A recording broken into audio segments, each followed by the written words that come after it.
Now the final glide is maybe for you again. Oh. Okay, I probably perceived myself to be not very good at final glides years ago, and particularly before the World Comps in Uvalde in 1991, I had made up a bit of a list of things that I needed to improve, and I thought final glides were those, because I did see myself missing out a bit on final glide, being beaten by a few minutes in the last section of the flight, or the final glide section of the flight. I think I'm still not good at them. I used to be very conservative with my final glide, staying there in the last climb, making sure I had enough height to glide home, and invariably I got home. I don't think I've ever landed short of the airfield yet. I've gone very close a few times, I want to admit. But a pretty conservative approach to final gliding I had. I think it certainly stops you from landing short of the runway, but it certainly was costing me a few minutes in flights until I probably got a little bit more game. I think the advent of computers helps it a little bit, but nowadays, but I've found I tend to, in a lot of ways, still use the old rule of thumb of 10 k's per 1,000 feet. That's 30-to-1 glide ratio, and if you're flying at 100 knots or 110 knots in a modern glider, it still works. And unfortunately, despite having those boxes up the front, I still seem to be checking the numbers in my head that I'm going to glide 10 k's per 1,000 feet. And if that's not working out, I just back off and fly a bit slower. But I guess that's still probably costing me a bit of time. But I've always been very nervous with flying glides, and I probably sit there with my knees shaking if it looks flat and the numbers aren't adding up. I'm a bit of a chicken. I don't like it. Mm. So you're not a believer in leaving on final glide 1,000 feet below, yeah? I'm not, although I must admit I have done that quite a few times at places like Uvalde, and when the day is very strong, and particularly now that the gliders are getting so good, like we're flying at 59 kilos a square metre in gliders, and even if there's only a little bit of streeting, it does actually happen that you'll pick the height up, but yeah. I'm certainly not very comfortable with doing that, but it seems to be what a lot of people do these days. Certainly leave a bit lower. I know Bruce does that. He seems to pull it off pretty well, but I think I fly down the wrong part of the street and actually have to stop. And like Ingo says, it's not much fun when you've got to stop at 2,000 feet and take whatever you can get to get back up onto final glide when you're just flown through a 10 knotter or a 6 or 7 knotter. Mm-hmm. I don't know what other people's theory is on all that, but I guess conservative approach to final glide gets you home, but it probably doesn't always get you the fastest. But. Do you have changing the required height depending on McCready setting, depending on weather conditions, and if you have to fly over unlandable terrain? Yeah, I'm afraid I don't do it that technically. I just do the old 10 k's per 1,000 feet and back off if it's not working. That's probably not a good system, but I'd be interested to hear what everybody else does these days with the new computers. Brad, I was telling Dave before, the Kingaroy Nationals, my final glide computer was playing up a little bit. So I was never 100% sure that it was actually telling me the real height, or was out by a fair factor. So I used 10 k per 1,000 feet for the whole Ingo Renner. And it works fine. It works. It does. Now the next item is the wing loading. Again, pilots can get carried away with wing loading. We just heard a story last night. In America, they are thinking of a wing loading of 70 kilogram per square meter nowadays. Of course, in America, they can do that. They have only to write experimental on the side of the glider, and it's not certified, and they can do what they like and experiment with all the wing loadings. But keep in mind, a few years ago there was a glider pilot called Robinson, I believe. He killed himself. He never left the ground with a heavy glider. It was a Ventus, and he went through the fence and into obstacles, and he was dead. So experimenting with very high wing loadings is it could be deadly and dangerous, to say the least. Also, it's overrated sometimes, because not always is the weather warranted high wing loaded. It's only because in the competition everybody loads up the water ballast, then nobody finds out how an empty glider would go, you know. And that will be surprising sometimes, how an empty glider could also fly around the task, and not too bad by that measure. And no, you really need a strong lift and reliable strong lift all the time around the task. Then you can load up your glider and make use of it. But as soon as you have a weak patch along halfway along the task, or even to start with, maybe after the start line, it's not worth taking too much water with you. I don't know what your thoughts are on that. Yeah. The JS1 goes up to 59 kilogram per square meter now. Yeah? It's a very heavy glider now. It seems to be that the newer gliders can handle the water better than the old ones that we had, certainly.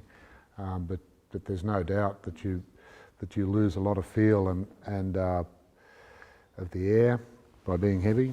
It definitely reduces the feel, and you certainly don't climb as well. I know I've had when we were in Uvalde with my LS6 that the water bags burst, and I flew one day without water, and it was quite surprising. I kept up with Bruce Brockhoff and Dave Jansen, and their LS6 is full of water, and I flew around the same task without water at all, and still got home at the same time. On an occasion like that, you find out. Yes, yeah. So it is surprising. I remember we made the example years ago, back to 1980 again, but Ingo was saying if you know, the penalty's not so great. If you're a glider, you know, you're on the grid and the bag bursts and you starts leaking, you just dump the other one and go flying. Don't get so worried about having to fly the task without water. You'll still get round and probably still very well without it. Yeah. On that theme, I experienced one case. There was a German team flying in Spain, and they wanted to practice team flying, and that was the best day of the season. They were so fixed on team flying, when they discovered that the radio didn't work in one glider, they cancelled the flight. They didn't fly at all on that day, and everybody else flew 1,000 kilometers. So you can really get carried away with the equipment. If the equipment fails, like the radio is not working, you can still fly 1,000 kilometers. Yeah. Take a handheld with you. Yeah. You can still fly without water. Yeah. Okay, the next one is again for you, Brad, to fly cooperatively and do team flying, because I've never done it.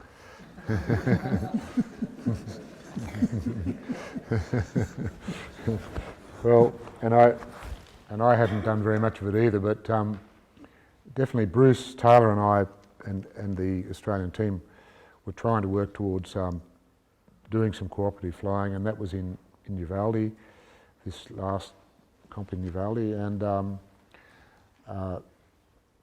because I thought Bruce and I had known each other for a long time, and we we certainly get on well, and we've talked a lot about flying and had a lot of experiences together at many, many competitions, that sort of thing, that we thought it would probably be a good possibility to try it.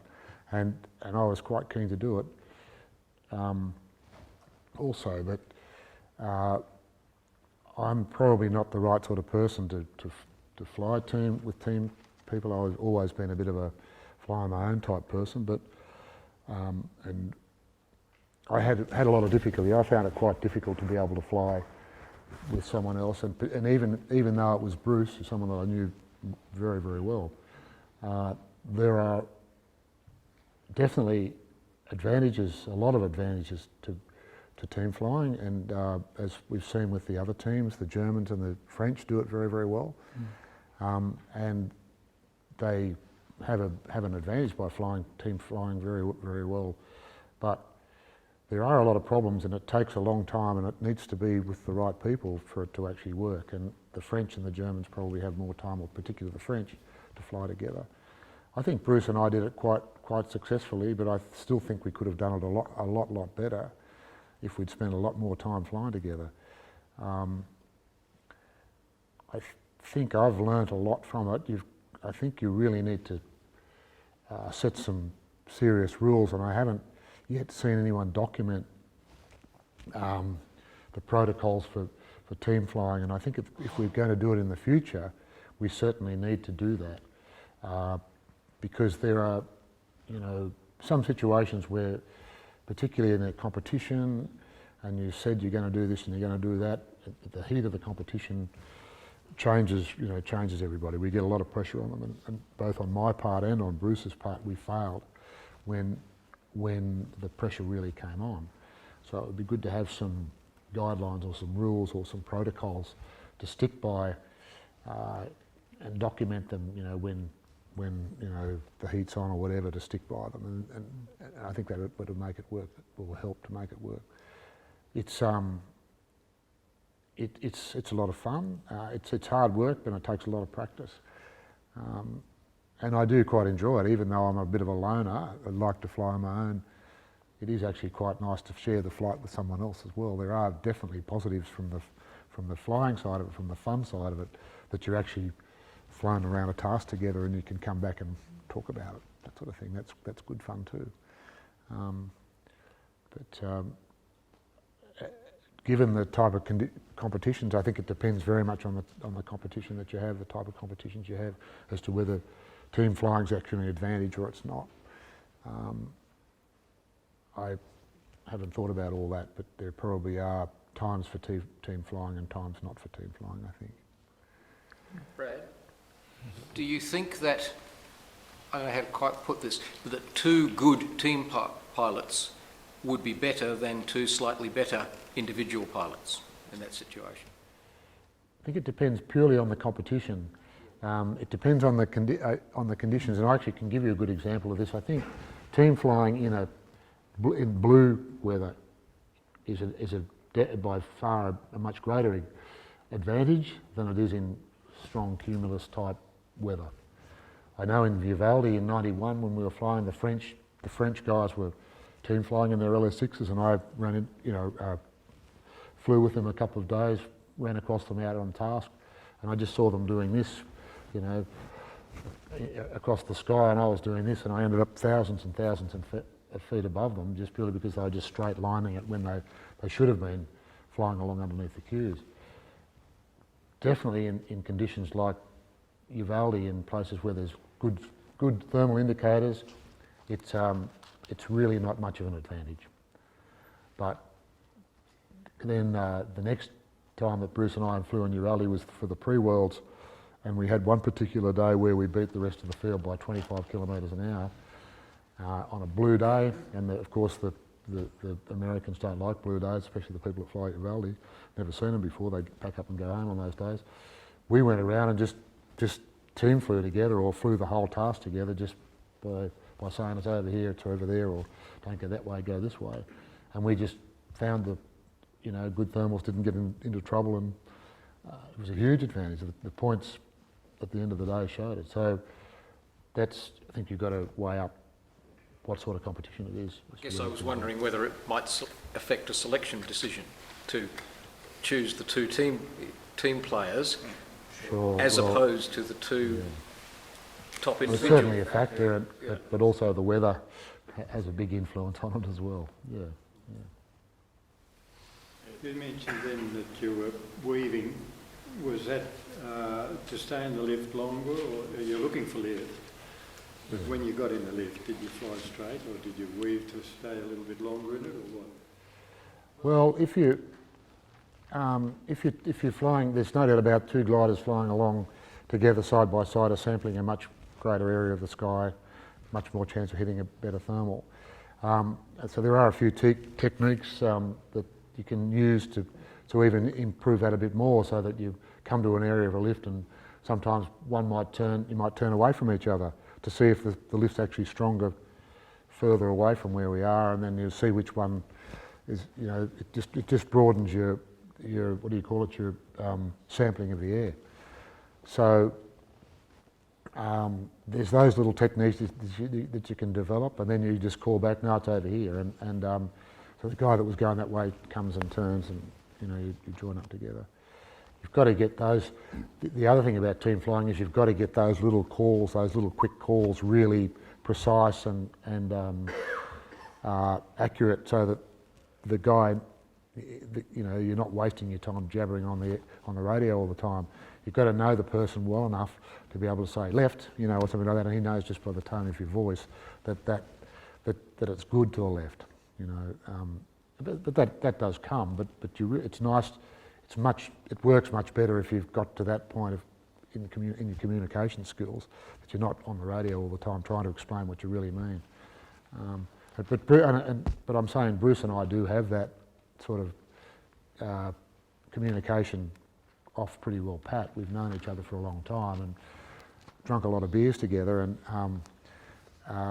know what we're talking about when we say something. Brad, just what Tim said, what we found in Poland this year, if you look at the results, two of the classes, quite individual pilots who weren't team flying, won their World Championships by a fair margin. In the 18 metre class, the Poles were doing close team flying the whole time, and they were locals, knew the area better than everything else, had better met, and they won by 6 points to an individual pilot. So I still think the best pilot is better than the team. In my own case, I had a very good teammate, and I think we did it quite well. A few days there we started together and were still seconds apart at the finish. But in the back of my head, in a few days, I think if I'd just done my own thing completely without thinking of him, possibly would have done better. Maybe would have been better on some days and worse on some days. It's very difficult to get it right. Yeah, I think that's very important. What you just said, you triggered what I was thinking as well. That what happens to me and why I don't think I'm a good team pilot is because thinking about the other pilot distracts me from making the best decision on where to go. And we often find that we are saying, should we go left? And he's going, and I'm saying, and it ends up with confusion and you don't make the right decision. Whereas if you tried to make it on your own, you might have made a better choice, and I think that happens with me a bit. Yeah, one day I didn't want to encourage Ben to go in a position where we might outland, and it was looking like we were going to outland either way. And I was thinking, if I go there, it might work. And we took the more conservative option, and it didn't work. And I later found out when I looked at everyone traces, the guys that did better went where I was going to go initially, and that was a storm day. But it's a difficult thing when you're thinking about the other guy as well as thinking for yourself. It's harder to make a split decision, and you don't want to be like, no, I'm going this way either. So I find it quite a lot of energy went into team flying, which possibly that engine would be better suited to this flying. Yeah, I think so too. Yeah. In the World Comps in Austria, I had the chance to fly in open class and watch the French team, and they did a fantastic performance as a team. And what I saw was when a pilot of the team got up to the cloud base earlier than the other pilot, he took out the air brakes every time. And waited until the other pilot came up to him, and then they went on. It was not always the same pilot that took out the air brakes, but they always stayed together with the help of air brakes. And on another day, they had a complete instrument failure in one bladder, and his teammate, helped him around the task. So one bladder had no instruments at all, and the other one helped him all the way around, and they didn't lose much points. In the end, the fellow with the total instrument failure, he became the world champion. So in that case, team flying was worthwhile, Yes, wasn't that's it? right. Team flying works. Yeah. You're flying side by side, and you see clearly that you're losing height with respect to your teammate. You know, instead of just slotting in behind, now you're in the same air mass. Would you go to the other side and see if it's even better? I don't know how it works. I've never done it myself, but I watched them doing it, and they always had some height separation when they got up to the cloud base, and the top pilot always waited for the lower pilot to come up. But they tend to stay on the same side of Yeah, that's a theory, yeah. And they can sample a lot of air and find maybe the better lift.